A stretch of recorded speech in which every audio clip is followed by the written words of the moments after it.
Zdravo, vi gledate i slušate Telkast, moje ime je Minja Miletić, a naša gošća je Marija Desivojević-Cvetković, viša potpredsednica za strategiju i razvoj kompanije Delta Holding. Zdravo Marija i hvala ti mnogo što si moja gošća. Zdravo Minja, hvala na pozivu. I sada, pripremajući se za ovaj naš razgovor, imala sam prilike da vidim zapravo da si češće gošća u podcastima nego na tradicionalnim medijima. Je li to negde tvoj izbor ili je to sticaje okolnosti? Ili si prepoznala da su podcasti budućnost? Pa nije sticaje okolnosti. Ja volim tehnologije od uvek, to mi je i struka i volim da istražujem sve što je novo i dopada mi se podcast kao format, dopada mi se način na koji komunikacija u podcastu izgleda i teme nekako u podcastu budu malo drugačije nego na tradicionalnim medijima, tako da definitivno radije budem na podcastima i veoma retko na tradicionalnim medijima. I stvarno si uspešna u poslu kojim se baviš i mislim da će gledalci, slušaoci voleti da čuju ovaj naš razgovor, ali u svakom razgovoru, naravno ono što je nezabeležni deo tebe jeste taj tvoj sportski duh i pre nego što sam počela razgovor, otišla sam na tvoj Instagram nalog da vidim šta si kačila poslednje i videla sam da si učestvovala i na Beogradskom maratonu i osvojila si medalju tu, je li tako? Pa to je finišerska medalja koju dobije svako ko prođe kroz cilj. Bila sam druga, ali na toj vrsti velikih trka se ne dodeljuju baš sve te medalje po grupama. Ali nosilac si titula Ironman u triatlonu i hajde prvo da vidimo kako je došlo to povezano jedno sa drugim, poslovni i sportski uspeh, ili si prvo krenula sa jednim pa sa drugim? Pa ja inače kad pričam sa mladim ljudima volim da govorim o tome koliko je sport važan u životu, zato što sve ono što je suština sporta i što čini sport, sportski duh, timski rad, saradnja sa svojim kolegama u sportu, sve to posle se preslikava na posao i obično ljudi koji su se ozbiljno bavili sportom u mladosti budu sjajni u poslovnoj karijeri kasnije. Nažalost, ja to ne mogu da potkrepim ličnim uspehom, ličnim primerom, jer ja se nisam bavila sportom. Bavila sam se naukom i bavila sam se karijerom, ali u jednom trenutku te karijere sport došao kao savršena dopuna svega onoga što radim na poslu. I zapravo sport je za mene način na koji punim svoje baterije i sport je za mene izvor beskrajne energije koju onda tako lako možemo da potrošimo na poslu svaki dan. Kada si to otkrila? Kada si rekla, jer pretpostavljam ovo što sada radiš, ipak su to ozbiljni rezultati u tom sportu. Dakle, nije samo rekreativno da odeš, na primjer, 2-3 puta nedeljno u teretanu, izduvaš se i kažeš ok, sad sam super. Da. Pa kao i većina stvari u mojoj karijeri i sport je došao kao rezultat moje velike radoznalosti koju smatram jednom od svojih najvažnijih osobina i najupečatljivijih.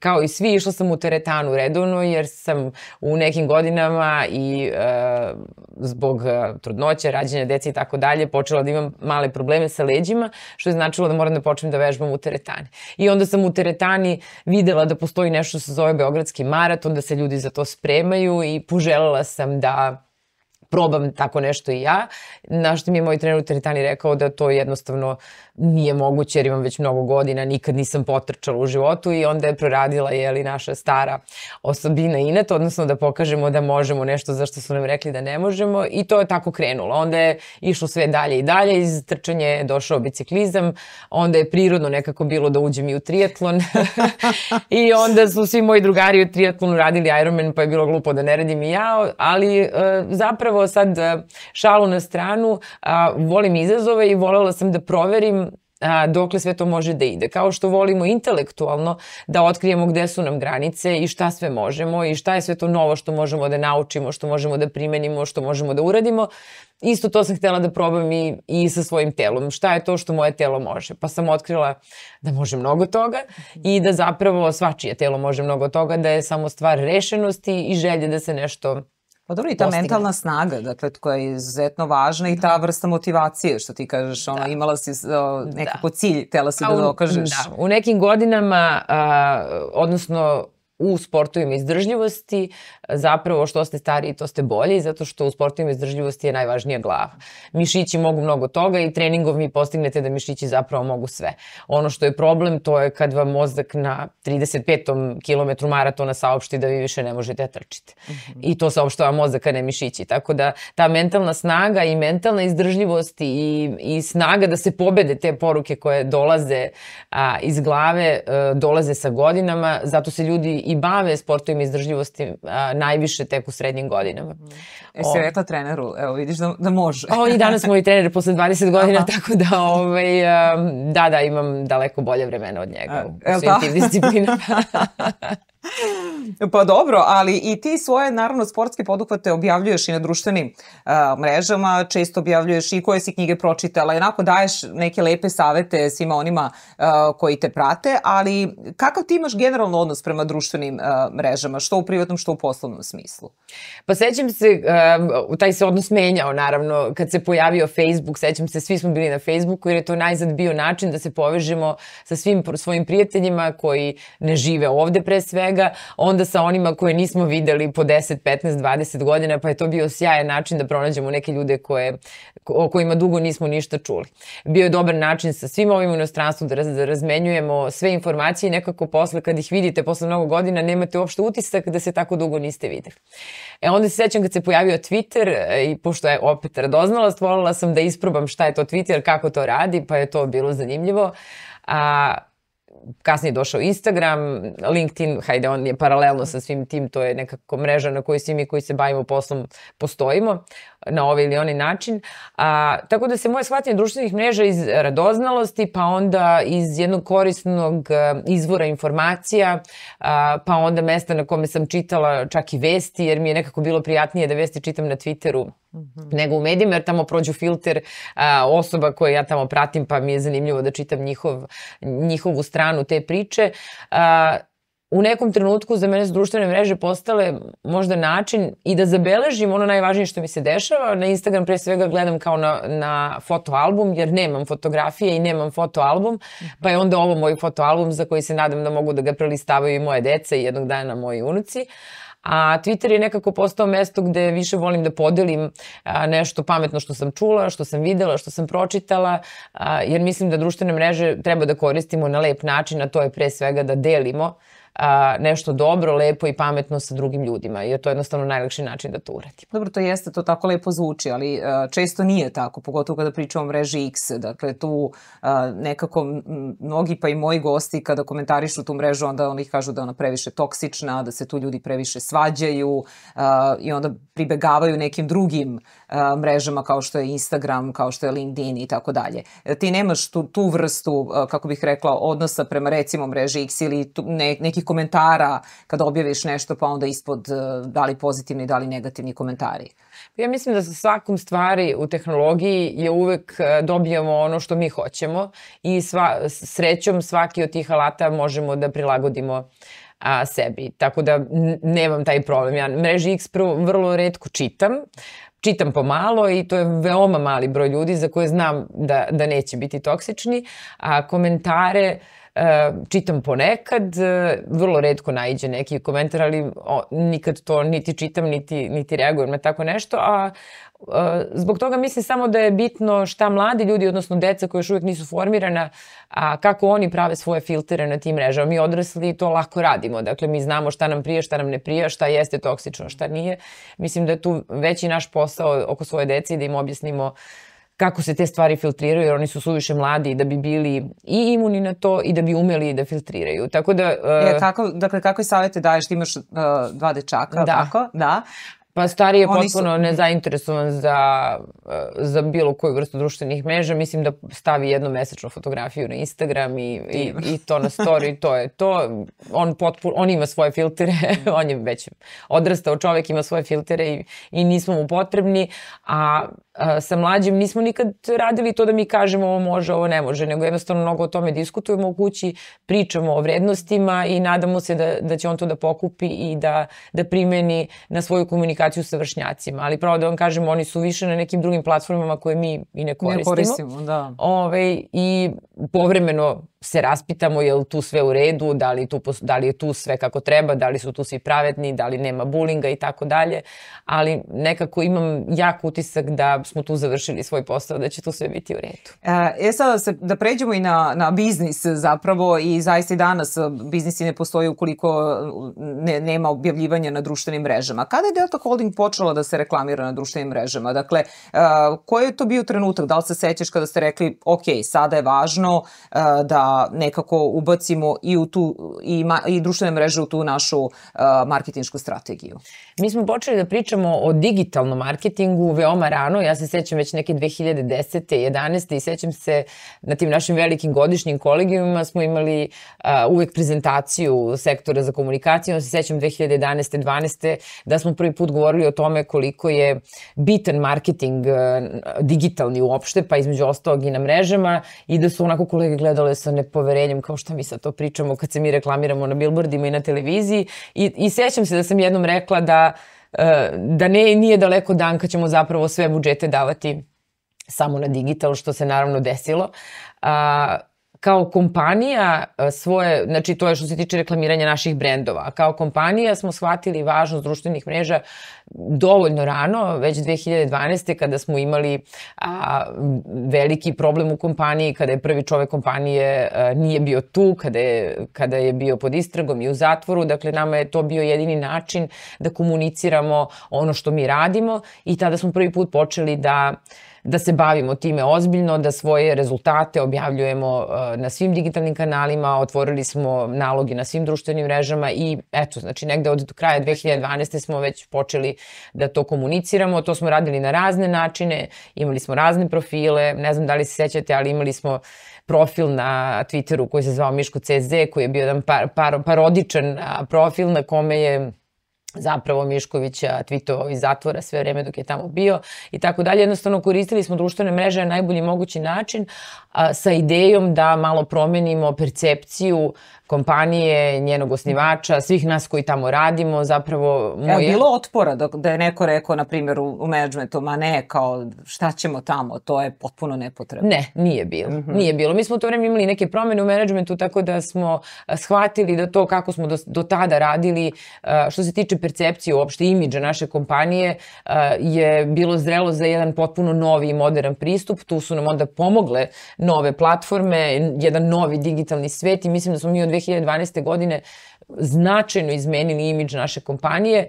Tu nam je onda pomogao i projekat Mladi lideri, koji je takođe veoma vezan za naš imidž. Tako da od 2012. je počela, ja bih rekla, jedna potpuno nova era toga kako mi kreiramo imidž i percepciju toga šta jeste Delta Holding. Zašto sam te to pitala, s obzirom da gospodin Mišković je nekako čovjek starog kova, što bi se reklo, pa onda ja gledam i po mojim roditeljima da li ima otpor ili je to prepustio zapravo vama stručnjacima, i onda je rekao ipak da, što se pokazalo naravno da je to pametan potez. To kad kažete starog kova, to možda mislite na krštenicu, ali što se tiče njegovog odnosa prema tehnologijama, medijima i tako dalje, ja ću da vam kažem da on LinkedIn čita i piše svaki dan, da je na Twitteru svaki dan, samo ne pod svojim imenom i prezimenom, ali sve čita i komentariše i tako.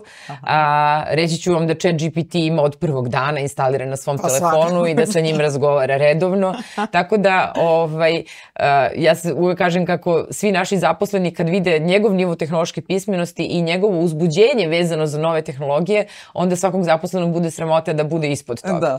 Tako da mi u stvari u kompaniji nemamo uopšte problem sa uvođenjem novih tehnologija, novih koncepata. Dakle, nama je veštačka inteligencija sad već svakodnevna stvar u kompaniji, to više nije ništa novo, i tu mnogo pomaže ta njegova svest o tome da sve nove stvari moramo da prihvatimo što pre. Sjajno. I sada sfere kojima se Delta Holding bavi, od agrara, nekretnina, trgovine, životne sredine, automobila i tako dalje, šta je bilo najteže možda prilagoditi se tim novim komunikacijskim veštinama i trendovima? Pa teško mi je da odgovorim na to pitanje, jer rekao bi čovek agro, odnosno poljoprivreda je najstarija grana od svih tih industrija. Zapravo u poljoprivredi smo prvo uveli sve najveće novine i poljoprivreda je kod nas najnaprednija što se tiče digitalizacije, veštačke inteligencije, jer tako je i u svetu. Dakle, kad živite u zemlji koja ne spada u red najrazvijenijih na svetu i koja nije zemlja koja se bavi naukom i u smislu da mi dobijemo Nobelove nagrade za nove izume i tako dalje, onda vam je pozicija jednim delom pojednostavljena utoliko što možete da odete u inostranstvo, vidite šta to rade u Americi, u Izraelu, u Holandiji i onda donesete ovde i prekopirate. I mi koristimo tu dobru poziciju. Tako da naš agrar već dobrih 6-7 godina ide ka putu potpune digitalizacije. Dakle, recimo, zalivanje je digitalizovano. Vi ste ranije imali, kad imate velike voćnjake, naravno morate da ih zalivate i onda vi pustite vodu i zalivate ceo voćnjak isto. To se danas više ne radi tako. Postoje NDVI i satelitski snimci koji vam pokazuju za svaki deo voćnjaka koliko svaka biljka u tom voćnjaku ima aktivnu fotosintezu i na osnovu toga znate da li biljci treba vode ili ne. Tako da zalivate samo delove voćnjaka koji nemaju vodu i to onoliko koliko im vode treba. Ne treba da vam govorim kolika je to ušteda i sa stanovišta biznisa, ali pre svega sa stanovišta čuvanja vode i čuvanja životne sredine. Isto važi za traktore koje danas navode sateliti, a ne ljudi koji voze traktor. Isto važi za sejanje svih kultura koje mi sejemo na svojim njivama, dakle ne seje se svuda isto, nego satelit i svi senzori koje imamo u tlu i u vazduhu pokazuju gde treba da sejete gušće, gde ređe, koje seme treba na jednom polju, koje na drugom. Dakle, to su sve najnovije tehnologije koje drastično pomažu da zapravo se posao vodi i svesnije što se tiče okoline i naravno efikasnije za nas. Najnovija stvar koju smo radili u agraru jeste veštačka inteligencija koja nam govori kog dana tačno treba da oberemo Pink Lady jabuku u kom delu voćnjaka. Dakle, softver ima sve istorijske podatke i na osnovu njih i senzora koje imamo određuje i kaže utorak ćete brati na toj parceli, u sredu na toj, tako da vi dobijate u svakom trenutku savršenu jabuku, dakle onu koja će doći u najlepšem stanju do potrošača. I sada pomenula si tu transformaciju Delta Holdinga i šta u tom procesu transformacije, dakle, koji su vama bili najveći izazovi, a gde ste videli najveće probleme, recimo? O tome pričamo već dugo u kompaniji i počeli smo da pričamo već pre 7-8 godina o tome da digitalna transformacija je jedan lep izraz koji govori mnogo toga, ali da je najvažnije u tom izrazu reč transformacija, a ne reč digitalna. Jer digitalna, sve što koristimo digitalno je jedan alat. Ali ako vi ne znate šta sa tim alatom treba da radite i ako nemate pripremljen teren na kome će taj alat da radi, taj alat uopšte ne znači mnogo. Tako da smo se mi već tada fokusirali na ovu drugu reč, transformacija. Zašto? Zato što da biste koristili sve ono što sada i veštačka inteligencija i uopšte sve digitalni alati koje imamo donose, vi morate potpuno da promenite način na koji jedna kompanija funkcioniše. Pre svega menja se tim, menja se način na koji članovi tima komuniciraju, menja se taj način kolaboracije između različitih timova, dakle, više niste u mogućnosti da radite u silosu kako se nekad radilo. Imate jedan tim, on se bavi jednom delatnošću u okviru jedne kompanije i to je to. To više nije tako. Dakle, sve stvari koje se danas radi su između većeg broja timova, veći broj ljudi mora da sarađuje i tu se dakle otvara na potpuno drugačija dinamika rada u kompaniji, dinamika rada u timova gde ljudi uče da budu mnogo otvoreniji, da budu mnogo transparentniji, da shvataju da je komunikacija jedna od najvažnijih stvari, jer vi ako ne komunicirate dobro sa drugim članovima tima i svim ljudima u kompaniji, to neće biti dobro i tako dalje. Pa onda sa tom promenom dinamike rada u timovima, naravno promenio se i način liderstva. To je došlo inače i sa tehnologijama, ali je došlo i sa dolaskom ovih novih mladih generacija. Dakle, liderstvo kako smo ga poznavali u 20. veku, a to je direkciono liderstvo gde vi stanete ispred, kažete radite ovo i samo ovako i onda ljudi slepo idu i to izvršavaju i to više ne postoji. Dakle, liderstvo se danas promenilo, liderstvo je danas motivacija, inspiracija, davanje pravca, pomaganje ljudima da ispune svoje zadatke i tako dalje. Dakle, tu su morale da nastanu ozbiljne promene i one su u našoj kompaniji nastale dvostruko. Prvo, time što su svoj mindset promenili ljudi koji kompaniju vode i drugo što su se i mnogi ljudi u kompaniji promenili. Dakle, neki su se ljudi promenili sami, a neke smo promenili i onda smo dobili tu jednu novu ekipu koja sada vodi kompaniju, koja uopšte nema nikakve zadrške što se tiče toga da razumemo koliko mi u stvari svakog dana moramo da se menjamo. I ono što je boom, hajde tako da kažem, poslednjih nekoliko godina, to je i online prodaja Delta Holdinga što je otvorio, mislim, na Ananas. I počeli ste u Srbiji, čini mi se, proširili se na Makedoniju, Crnu Goru, Bosnu, da. I sad postoje brojne takve platforme i u svetu, i Amazon, eBay, dakle evo sad ono što je preplavilo Srbiju, to je Temu, taj kineski. Međutim, kako sada tu pravite strategiju i napretka i razvoja da budete bolji od drugih? To je super pitanje, zato što je elektronska trgovina nešto u čemu nismo imali nikakvo iskustvo. Obično se preporučuje da se bavite poslom u kome mnogo znate ili o kome možete lako i brzo mnogo da naučite. Ili poslom u kome oko vas na tržištu postoji mnogo ljudi koji taj posao znaju. Što se tiče Ananasa, nijedan od ovih uslova nije bio ispunjen u Delti u trenutku kada smo mi odlučili da u to uđemo, ali imali smo izuzetno jaku motivaciju koja je zapravo dolazila sa tržišta.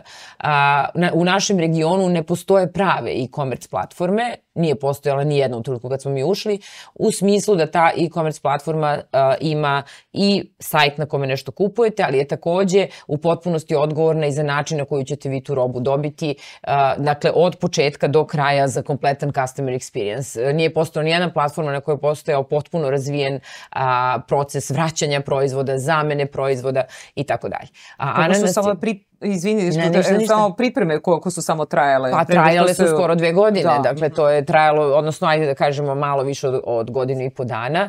Prvo trebalo je razviti softver koji tako nešto radi, jer ti softveri ne mogu da se kupe. Mogu da se kupe rudimentarni softveri koji omogućavaju napraviti jednostavan sajt koji nešto prodaje, ali ne sajt na kome će prodavati, mi trenutno imamo preko 1200 trgovaca u isto vreme i tako dalje. Dakle, to je morali smo da razvijemo sajt, ali smo pre toga morali da nađemo ljude koji znaju šta na tom sajtu sve mora da postoji, kako taj softver treba da izgleda. Posebno je bio izazovan taj deo oko isporuke. Ne znam da li se sećate, ali pre COVID-a ste vi šta god naručite na internetu čekali 2-3 nedelje. Meni se desilo da jednu jednostavnu stvar iz jedne velike multinacionalne kompanije, čija je prodavnica vrlo blizu moje kuće, čekam 7-8 nedelja i tako dalje. I za nas je to sve bilo frustrirajuće i onda smo mi svi u Ananas uneli tu želju da se isprave stvari koje nas privatno frustriraju. Dakle, ako nešto naručim danas, zar ne bi bilo divno da dođe sutra? Ili ako ne može sutra, makar preko sutra.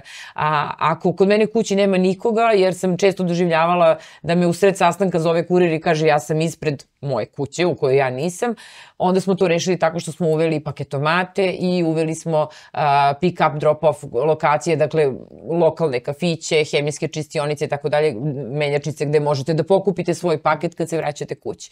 Dakle, ideja je bila da ono što smo mi lično doživljavali kao ozbiljne frustracije u trgovini mi rešimo svojim sajtom. I mislim da smo u tome bili prilično uspešni. Ananas je tehnološka kompanija, to je sasvim jasno, mi imamo, mislim, 110 ljudi u IT-u, dakle mi smo ozbiljno velika IT kompanija i kod IT kompanija nikad niste završili sa poslom. Taman taj sajt malo proradi, sve bude ok, vreme je da se nešto menja, da se pravi novo, došla je nova tehnologija, moramo tome da se prilagođavamo. A kako biti bolji od drugih? Vrhunskom... Dakle, šta je ono što, naprimjer, kažete, ok, ako koristite Ananas, mi smo bolji zbog toga i toga? Da. Mi smo pre svega, bit ćete bolji od drugih u svakom poslu ako je vaš fokus na kupcu, a ne na vama. Odnosno, ako ti kažeš ja razumem kako moj kupac živi, kako on kupuje, kako razmišlja, kako plaća i kako uopšte ceo taj njegov ciklus, taj što mi zovemo customer journey izgleda, i ako se ja fokusiram na njegove probleme, onda ću sigurno biti uspešnija nego ako pravim kompaniju kako ja zamišljam da ta kompanija treba idealno da izgleda. Zašto smo znali da možemo budemo bolji od drugih? Zato što na Ananasu već sada, mi još nismo proslavili svoj 3. rođendan, ali već sada imaš preko 600.000 proizvoda koje možeš da kupiš. Ono što je bio naš cilj jeste da ako ti ukucaš jedan konkretan proizvod, bilo koji, neku specifičnu mašinu za veš, nama je bitno da ti za tu mašinu za veš dobiješ bar 3 trgovca koji prodaju istu tu mašinu. I da onda biraš trgovca prema ceni, prema pouzdanosti tog trgovca, prema tome što ti o njemu znaš i eventualno ako ti je to važno prema datumu isporuke. Dakle, mi smo jedina e-commerce platforma koja je uspela to da ponudi. Dakle, ne kupuješ tu mašinu, ima jedna i to je to, nego ti si u stanju da biraš šta tebi najviše odgovara. Nekome nije bitan datum isporuke, najbitnija mu je cena. Nekome je od cene važnije da zna da je to trgovac na koga može da se pouzda. Od skoro na Ananasu možeš da uplatiš dodatno osiguranje. Dakle, ako kupiš televizor, možeš da uplatiš dodatno osiguranje da ako taj televizor pogodi fudbalska lopta kod kuće i on se razbije, da ti možeš da ga zameniš, a da to ne plaćaš. Isto važi i za telefone i tako dalje. Dakle, stalno gledamo da unapređujemo način na koji naš kupac živi sa našom platformom, a tih kupaca je sada već 2 miliona svakog meseca, to su velike cifre, to je veliki broj ljudi sa veoma različitim prohtevima i zahtevima i problemima. Naravno, svaka tehnologija ima svoje bagove, imamo probleme. Mislim, meni je fascinantno to da mi kao ljudi očekujemo od mašina da ne prave nikada greške, a pravimo mašine da budu kao mi, a mi pravimo greške svaki dan. Tako da, logično je da i mašine imaju svoje, odnosno softvere da imaju svoje greške, ali ono što je nama bitno je da mi od kupaca čujemo za to, da bismo na vreme mogli da ispravljamo. Dakle, mi imamo tamo veliki natpis gde piše kupac je kralj i to je zlatno pravilo u Ananasu, kupac je kralj i sve što radimo da dobijemo mailove. Kako ja sam dobila u petak mail od nepoznate osobe na kome je pisalo klik, bum, tras, Ananas svaka čast i to mi je, onda sam poslala kolegama Ananas i rekla evo srećan crni petak, pošto radite nekoliko dana bez prestanka, da vidite da nekad nekome i nešto lepo i ljudi požele da podele i jedan lep utisak. To je baš lepo. Ali kako objašnjavaš sada taj Temu koji je preplavio i gde sad svi pričaju o tome? Šta je razlog to? Pa objašnjavam ga na mnogo načina i mnogo toga i nije baš da se kaže ovako u programu i u medijima. Mislim, mi moramo da razumemo da je to kineski državni projekat, moramo da razumemo da Temu nije napravljen sa idejom da zarađuje novac, nego da prikuplja podatke, što je sve sasvim u redu i mi to prihvatamo, to su pravila igre. Koliko ljudi kupuju na Temu, u početku su i kupili mnogo, ja sam morala da napravim jedan order čisto da vidim kako to funkcioniše, da li će da mi dođe isto ono što je bilo i na slici. Jel jeste? Pa ne baš. Dobro. Ali da vidim koliko će vremena to da traje, kako će da izgleda taj last mile delivery i tako dalje. Ja mislim da je dobro da postoji konkurencija. Sve dok je ta konkurencija u redu, dok ne pravi nikakvu štetu potrošačima. Dakle, prethodna firma koja je pre Temua u istom vlasništvu bila puštena u svetu je ugašena jer je uzimala podatke svojih klijenata. Naravno, kad instalirate aplikaciju, ona je povlačila sve i kasnije skidala s telefona sve što treba. Onda je ta aplikacija povučena, pušten je sada Temu. Ne znamo da li Temu to radi ili ne radi, verujem da ne jer nije nigde zabranjen. Verujem da sada to rade mnogo opreznije i pametnije i uopšte mislim da je uvek puno izbora bolje za potrošače i nas će naterati da radimo bolje svoj posao, mada se mi u asortimanu uglavnom ne preklapamo sa Temuom, mi jednostavno uglavnom na Ananasu ne prodajemo tu vrstu proizvoda, a stvarno ima neverovatno zanimljivih proizvoda. Kod nas se kupci odlučuju za ono što je ipak malo veće vrednosti, što najčešće je to tehnika, nameštaj i takve stvari na Temu uglavnom ne naručujete. Ali nama je dobro da imamo Temu, jer od Temua možemo da naručimo mnogo dobrih stvari i da probamo da sve ono što je kod njih dobro implementiramo i kod nas. Tako da konkurencija je uvek dobra. Uvek dobra. I evo pomenula si sad i toku razgovora, dakle, s obzirom da si završila PMF, odsek IT, ali baviš se... Matematički fakultet se to zvalo kad sam ja studirala. Dobro. Da, odsek za računarstvo. Da, ali baviš se prodajom, dakle, ostala si u tom menadžmentu. Jel si tada kad si studirala, si verovala da će ovoliko da napreduje digital IT sektor? Pa ne, ja mislim da je ovo bilo jako teško predvideti. Jako teško je ovo bilo predvideti. Ja se sećam da, čitala sam skoro kako je predsjednik Citibanke 1900, na primjer, 80 ili 90 neke rekao da će jednog dana podaci o korisnicima banke biti vredniji od svog novca koji banka ima. Mislim, to je tako neverovatno je čovjek to rekao u vreme kad to nikome nije padalo na pamet, a danas je zaista tako. Podaci vrede više od svega. Mislim da je bilo jako teško tada znati gde će tehnologija da ide. Meni je zanimljivo, mi smo na 3. godini fakulteta imali predmet koji se bavio procesiranjem prirodnih jezika, to se zove NLP, Natural Languages Processing, i učili smo kako bi mašine mogle bolje da razumeju i koriste prirodne jezike. I sećam se kako smo mi tada pisali softvere za to, te parsere, prevodioce i tako dalje. I evo gde se to danas završilo. Imamo LLM-ove koji zapravo rade u punom kapacitetu kako mi nismo nikada mogli da zamislimo. Tako da mislim da je, ajde da kažemo, najvećem broju ljudi bilo veoma teško zamisli ovu brzinu kojom tehnologija danas napreduje. Da, pa to, pogotovo, evo, ti si to i studirala i nekako si još bliže tome. Sad zamisli kako obično ljudima koji nemaju dodirnih tačaka nekako deluje zastrašujuće. Da, sećam se kad smo učili Turingovu mašinu i taj Turingov čuveni Turingov test i onda smo govorili, pa da, nikad jedna mašina neće proći Turingov test. Naravno, mašina je prošla Turingov test pre par godina, tako da mogu da zamislim kako to izgleda ljudima koji inače ranije nisu imali dodir sa tehnologijom i kako to izgleda i danas ljudima koji zapravo zbog toga što se jednostavno nisu bavili tom naukom teško razumeju kako AI modeli rade, kako ChatGPT radi. Ali jednom kad vam to neko objasni na jedan jednostavan način koji svako može da razume, onda mislim da je to mnogo bolje. Onda razumete kako to sve radi. Ali zbog čega postoji taj strah i dalje kod ljudi? To kao od veštačke inteligencije, od toga što nekako sad tebe kad slušam to delo je vrlo jednostavno. Kako radi. Onog trenutka kad razumete kako radi, razumećete da je nemoguće da sad se ta mašina pobuni, uradi nešto naravno. Zapravo za sada takve stvari nisu moguće, jer način na koji ti algoritmi na kojima sada veštačka inteligencija radi je...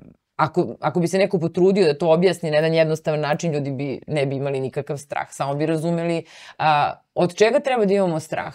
Od toga da ljudi sa lošim namerama koriste veštačku inteligenciju. A ne da veštačka inteligencija može da ima loše namere. Ona nema nikakve namere, ni ne može da ima namere. Dakle, strah je samo to kako koristimo tu kombinaciju ljudi i mašina. Ima sad oni koji kažu mašine će pobediti ljude, pa onda se ljudi plaše od gašenja radnih mesta, da će sada sve preuzeti mašine.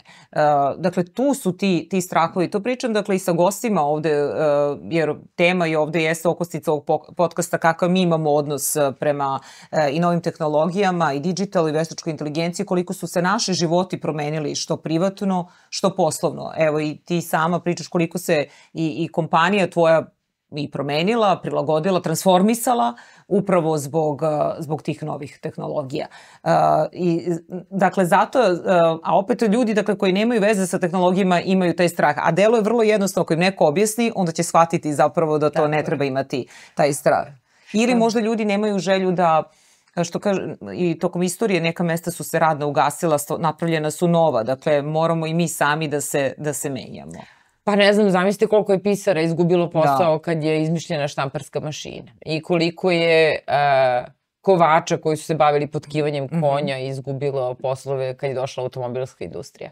Ali onda zamislite koliko je poslova ta automobilska industrija donela. Daleko, daleko veći broj od toga što se ugasilo. Tako da mi sad kad gledamo istorijski, vi ne vidite da su tu bili drastični padovi u broju zaposlenih i nisu ni bili. Naravno da nekim ljudima neće biti lako, ali da je to globalna stvar koju treba da posmatramo kao globalni problem, sigurno nije tako. Mi stalno u firmi to govorimo, to nam je glavna uzrečica, kad kažemo mi nećemo zameniti ljude mašinama, nego ćemo ljude koje ne umeju da rade s mašinama zameniti ljudima koji umeju. Dakle, mašine ne mogu ništa da rade same, one moraju da rade u sprezi i u saradnji sa ljudskim bićima i ona ljudska bića koja budu u stanju to da rade, koje to prihvate, će ostati na poslu, oni koji to ne prihvate neće. Drugo, AI nam donosi toliki ogroman broj radnih mesta od kojih za 90% mi uopšte ne znamo ni kako će se zvati, ni čime će se baviti, ali će se to vremenom razvijati i znaćemo. Mislim, nestaće, sad, ajde oko radnih mesta sam htela da napravim jedan mali uvid. Dakle, svako radno mesto, svaki posao, ne bih ga gledala kao celinu. Sad to je posao i sad će mašina zameniti moj posao. Mislim da ima više smisla da podelimo jedan posao u skup radnih zadataka i ciljeva koje neko treba na jednom, znači to su zadaci, ciljevi koje jedno radno mesto sadrži. Mi treba da gledamo koje, znači nacrtate to radno mesto kao spisak od recimo 30 ili 40 različitih aktivnosti, koje od tih aktivnosti može da zameni veštačka inteligencija. Sve što može treba da zameni, jer će onda čoveku u tom svom radnom vremenu ostati vremena da se bavi kreativnim stvarima koje mašina ne može da radi.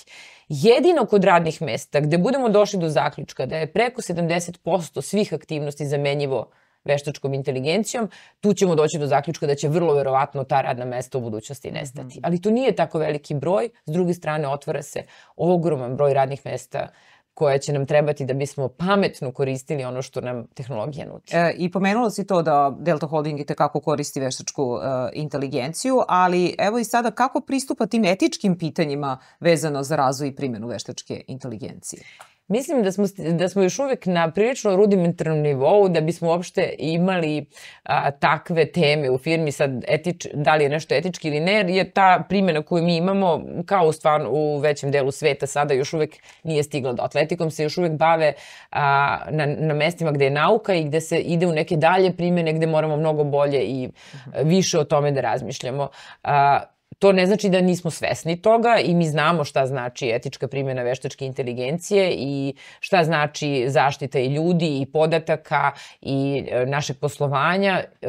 To je sve jasno i o tome naravno vodimo računa i ne koristimo ništa što bi moglo da ugrozi te aspekte, ali mislim da ćemo o nekim dubljim, ajde da kažemo i filozofskim i etičkim posledicama veštačke inteligencije mi kao krajnji korisnici imati prilike da razgovaramo u nekom budućem periodu, da još uvek nije došlo vreme za to. I sada rekla si da koristite tekako veštačku inteligenciju, recimo zašto kada, imaš neki primjer da mi navedeš u procesu nekog strateškog odlučivanja na nivou menadžmenta, tada koristite veštačku inteligenciju? Veštačku inteligenciju trenutno koristimo na dosta mesta u kompaniji. Mislim da nam je trenutno operativno, dakle završeni projekti koji su sada u produkciji rade, imamo nekih 8 projekata.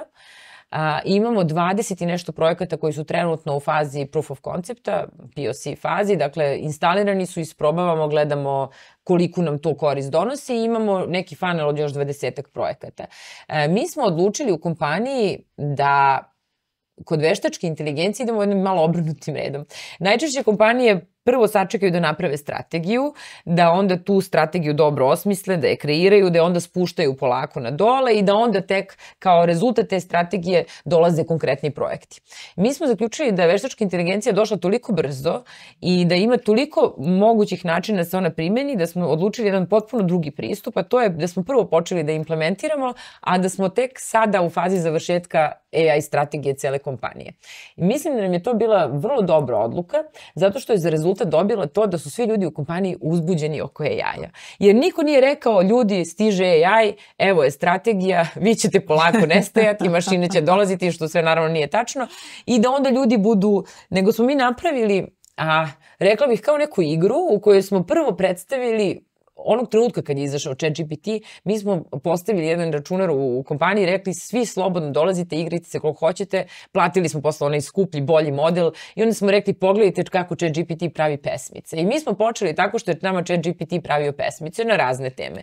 Pa smo onda počeli da pravimo prve sličice, pa smo onda krenuli da pišemo tekstove, pa smo onda krenuli da se bavimo, shvatili smo može da napiše vrlo pristojan govor i tako dalje. Dakle, to su sve neke pliće, verujem da svako od nas sada koristi ChatGPT na taj način, da nam piše govore, da nam piše mailove, da ume da napiše jako lep tekst o nečemu i tako dalje. I onda su ljudi shvatili da AI nije ništa strašno, da je to u stvari jedan softver koji piše pesmice i lepe govore i onda su prihvatili, onda smo krenuli da govorimo više o tome šta su zaista prave primene AI-a i recimo za mene je bilo fascinantno to da je prvi segment Delte koji je došao u IT i rekao meni treba ozbiljno AI rešenje, bila interna revizija. Dakle, interna revizija sastavljena od finansijera, čovjek bi rekao da bi došao neki, ne znam, neko iz neke druge naše članice, međutim interna revizija i naša koleginica koja vodi internu reviziju je rekla meni treba rešenje, nađite mi rešenje za problem. Problem je u tome što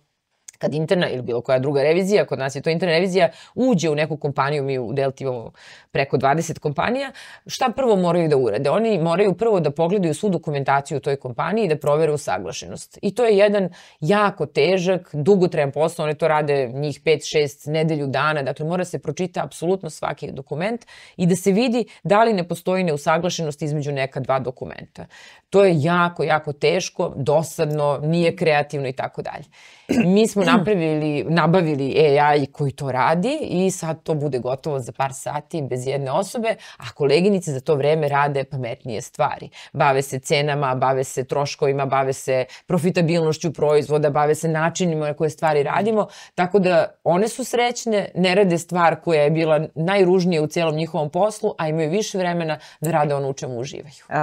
Zašto ti koristiš Chat GPT? Pa za mnogo toga. Koristim ne samo Chat GPT, koristim Perplexity, koristim Microsoft Copilot, dakle koristim najčešće ta 3 alata plus Can of Soup za generaciju slika. Koristim za kreaciju svih sadržaja koji mi trebaju, osim za društvene mreže, to pišem sama, još nisam, pošto nemam takve sadržaje da bi trebalo da ih piše ChatGPT. Pomaže mi kod izgradnje kompleksnih dokumenata, pomaže mi kod pregleda kompleksnih dokumenata, dakle ako sam dobila dokument, recimo neko istraživanje, nije važno sad Gartnerovo ili McKinsey-evo i tako dalje, koji ima 100-200 strana, ja onda kažem ChatGPT, on mene sad već poznaje, ime i nas dvoje razgovaramo, on je već počeo samo da priča u slengu, šalje mi srca i tako dalje. Onda ja njemu kažem da mi je bitno da mi taj ceo tekst, ako može, znajući šta mene najviše interesuje, stavi na 10 ili 5 strana. To mi je jako korisno. Korisno mi je da pravim prezentacije, jer je dovoljno mu date dobar Word iz koga on onda Copilot napravi dobre slajdove sa dobrim slikama koje takođe generiše kao veštačka inteligencija i to mi je za sada sjajno. Ja u mom poslu nemam mnogo posla sa Excelom, ali kolege koje koriste puno Excel u svom radu su presrećni zbog postojanja Copilot. Pa da, evo i pre izvesnog vremena radila sam taj intervju sa CEO-om Dubai Future Foundation i onda pričali smo naravno o veštačkoj inteligenciji gde on meni tada rekao da za 12 meseci veštačka inteligencija će nam slati izveštaje lekaru, praviti nam raspored, dakle sve živo raditi. To su multimodalni modeli koji se sada razvijaju, to je sledeće, znači nakon ovih LLM-ova, sledeće što imamo multimodalni, to su zapravo modeli koji rade i sliku, i glas, i reči i takođe mogu i da generišu sadržaj u svih tih vrsta i takođe mogu međusobno da komuniciraju, tako da jednog dana će se naši Outlook kalendari dopisivati sami bez da mi tu učestvujemo. I na početku ovog razgovora baš si pomenula to da od 2012. godine ste prepoznali tu potrebu da se mladi fakultetski obrazovni ljudi nekako im pružate šansu, da je važno da dobiju i tu šansu i za rad, i iskustvo i tako dalje. I taj program Mladi lideri je tada pokrenut. Među mladim liderima sada su oni koji su rođeni i u 21. veku. Dakle, postoji ta razlika u radu sa njima. Da li to prepoznaješ? Apsolutno. Nove generacije su mnogo različite od nas, što je dobro i tako i treba da bude. Dakle, mi sad ove godine, upravo sada smo u procesu selekcije 13. generacije mladih lidera i porediti nju i prvu generaciju je zaista vrlo teško. To su sve kvalitetni, pametni mladi ljudi, ali način na koji oni gledaju svet, način na koji razmišljaju, način na koji dobijaju i barataju informacijama je toliko drastično različit da je to zaista neprepoznatljivo. Mi možemo da kažemo, sad svi mi to volimo, kažemo kakve su ove nove generacije i to. Ja to ne volim da kažem zato što mislim da su bolji od nas i zato što mislim da je naša dužnost da se njima prilagodimo. U čemu su bolji i gde vidiš tu razliku, recimo? Ono u čemu su bolji jeste to što su oni rođeni sa informacijama na dohvat ruke. Što za njih, mislim, seti se kad smo mi bili mladi. Ako si htela da sediš za ručkom sa nekim i hoćeš da znaš koliko neka javna ličnost o kojoj pričate ima godina, kako to saznaš? Nikako. Možda odeš u Narodnu biblioteku da tražiš knjige i znači jednostavno nije postojao način da to saznaš. Ti danas u jednom razgovoru na ručku bar 4-5 puta pitaš svoj ChatGPT nešto ili pogledaš sve ređe do duše na Google. Oni su rođeni sa jednim potpuno drugim osjećajem sveta zato što sve informacije su njima na dohvat ruke. Oni ih imaju, još kad su mali upijaju ih, naravno jer je to lakše i jednostavno oni dolaze informisaniji nego što smo mi ikada bili. Imaju drugačiji, zbog sve te količine podataka koju upijaju svakodnevno, imaju drugačiji način razmišljanja. I sve je to manje, to repetitivno učenje gde zapravo samo uče da bi mogli to da posle reproduktivno učenje. sve više zapravo oni umeju da razmišljaju strukturno, asocijativno, kreativniji su, rekla bih, dakle drugačije gledaju na ovaj svet. I drugo, oni nama pomažu da mi kao niz kompanija koje su okrenute krajnjem kupcu bolje razumemo tog kupca jer taj kupac su oni. I to je jedna velika razlika da mi razumemo da postoje kupci koji nikada u životu nisu uzeli u ruke papirne novine. Dakle, to je zaista veoma velika promjena. Ono što bi... Jesu li površniji?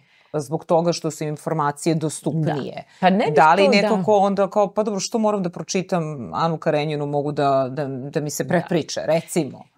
To ne bih znala zašto. Zato što mi u Mladim liderima od par hiljada izaberemo od 30-40 zaista najboljih i rekla bih onda da smo mi dobili najbolje od najboljih, tako da oni verovatno nisu. Da li su ostali? Ne znam. Znači, gledam po mojoj deci i rekla bih da su površniji u stvarima koje ih ne interesuju i mnogo dublji od nas u stvarima koje ih interesuju. Da li je to bolje ili lošije, ne znam. Moguće da ima neki uticaj na opštu kulturu, ali im to nadoknađuju tom ogromnom količinom informacija koje imaju, ali sigurno idu mnogo dublje u stvari koje ih interesuju. I drugo, ovi koji dolaze kod nas, mladi ljudi, su zaista besprekorni, sjajni mladi ljudi. Ja uvek imam samo jednu zamerku na njihove generacije, to je potpuno odstranjen centar za strpljenje, dakle, to je neverovatno.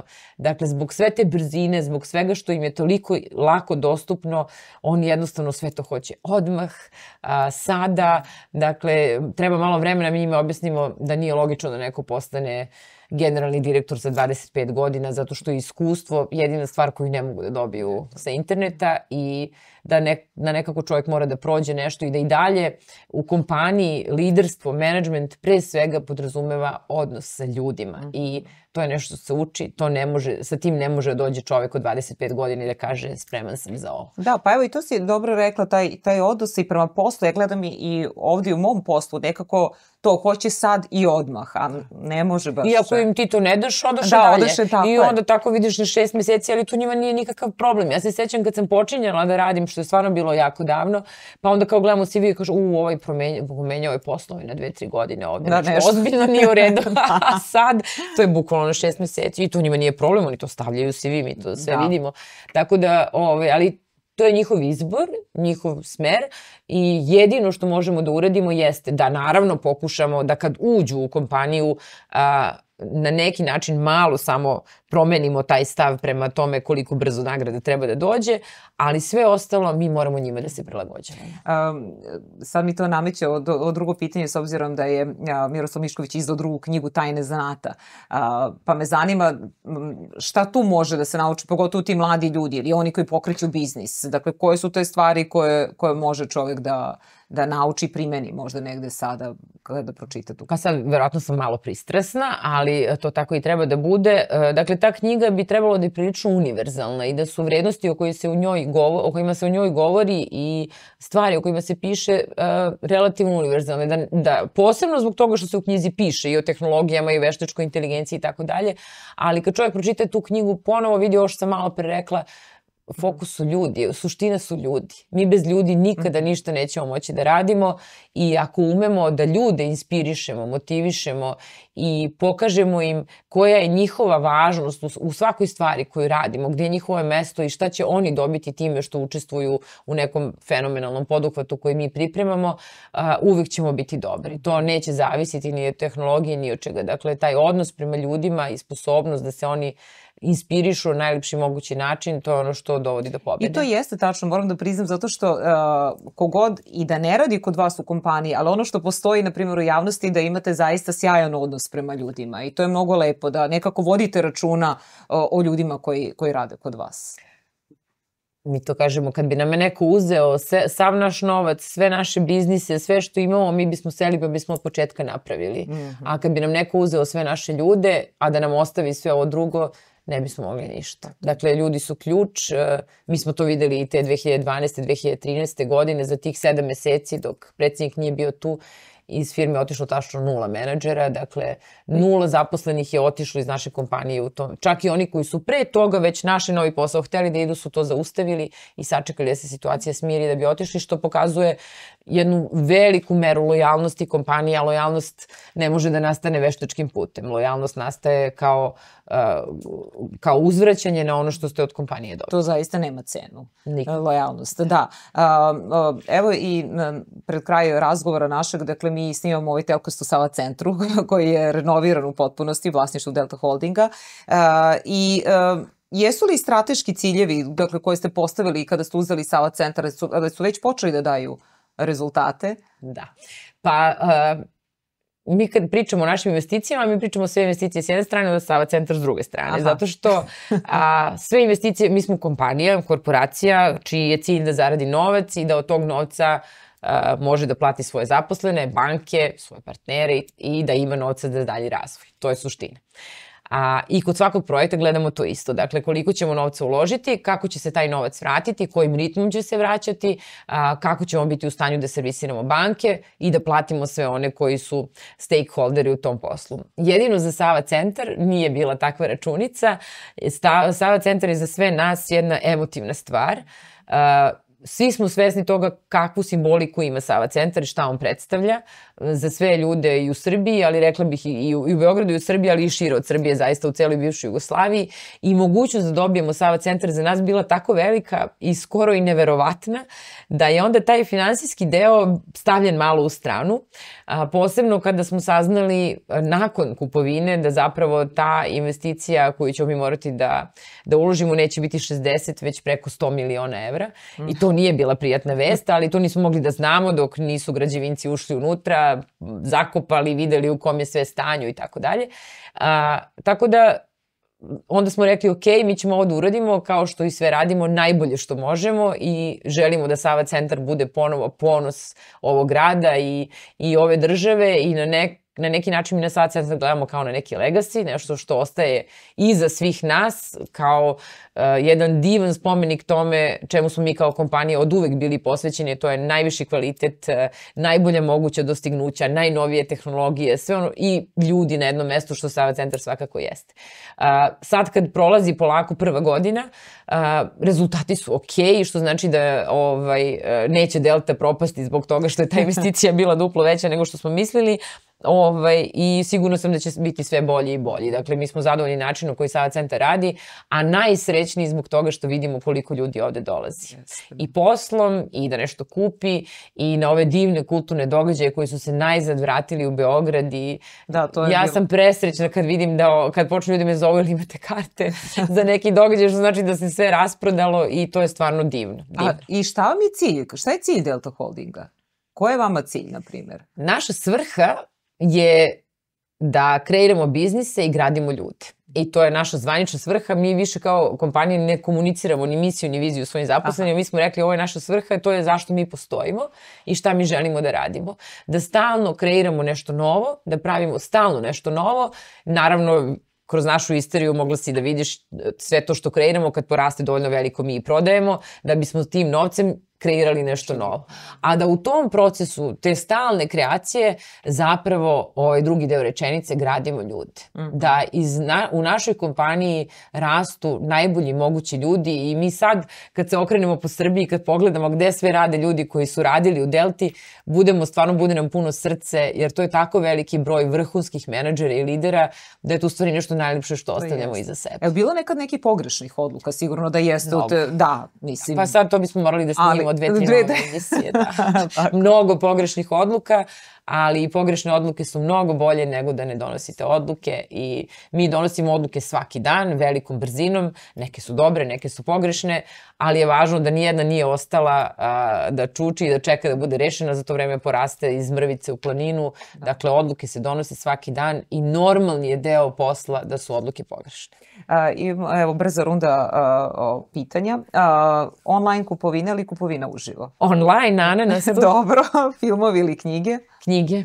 Televizija uživo ili odloženo? Nikako, samo sportski prenosi Liga šampiona. Ok, notifikacije on ili off? Off. Glasovne poruke ili pisane poruke? Pa ja više pišem. Dobro, pametni sat ili klasični sat? Mislim da sam videla klasični. Garmin van posla, na poslu, klasični. Marija, hvala ti mnogo što si bila naša gošća.